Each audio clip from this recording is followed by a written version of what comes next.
జమ్మలపాలెం పంచాయతీలోని గ్రామ ప్రజలందరకు, గ్రామ బౌండరీలోని ప్రజలందరకు తెలియపరచుట ఏమనగా, ఈరోజు జనవరి 26 అనగా గణతంత్ర దినోత్సవం జరుపుకోవలసిన దినము కనుక మీ అందరికీ ఈ విషయాన్ని తెలియపరుస్తూ అందరి నమస్కారాలు తెలియజేసుకుంటున్నాను.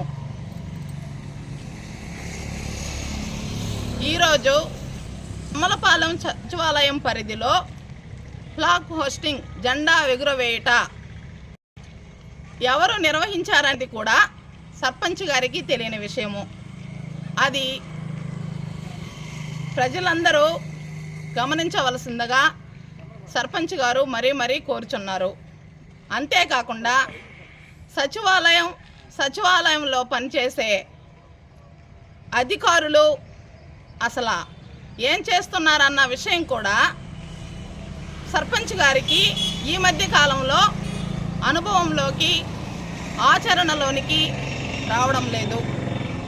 ఈ విషయాలన్నింటినీ గ్రామ ప్రజల దృష్టికి తీసుకొని రావడానికే ఈరోజు ఎలక్ట్రానిక్ మీడియా వారిని పిలిపించి మరీ మీకు తెలియపరుస్తున్నాను.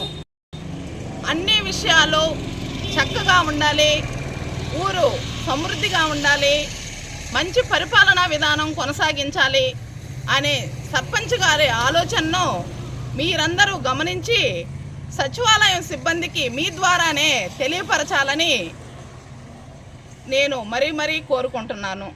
అంతేకాకుండా సచివాలయం సిబ్బంది ఈరోజు హాజరైన వారు ఎంతమంది, గైహాజరైన వారు ఎంతమంది, ఎందువల్ల గైహాజరాల్సి వచ్చింది, ఎవరు వారికి పర్మిషన్ ఇచ్చారు, ఇలాంటి పూర్వపరాలన్నీ తెలియజేయవలసిందిగా మిగతా అధికారులను కోరుచు అందరికీ ఒకసారి గణతంత్ర దినోత్సవ శుభాకాంక్షలు తెలియపరుచుకుంటున్నారు జమ్మలపాలెం సర్పంచ్ గారు బుర్రి శ్రీవేణి గారు.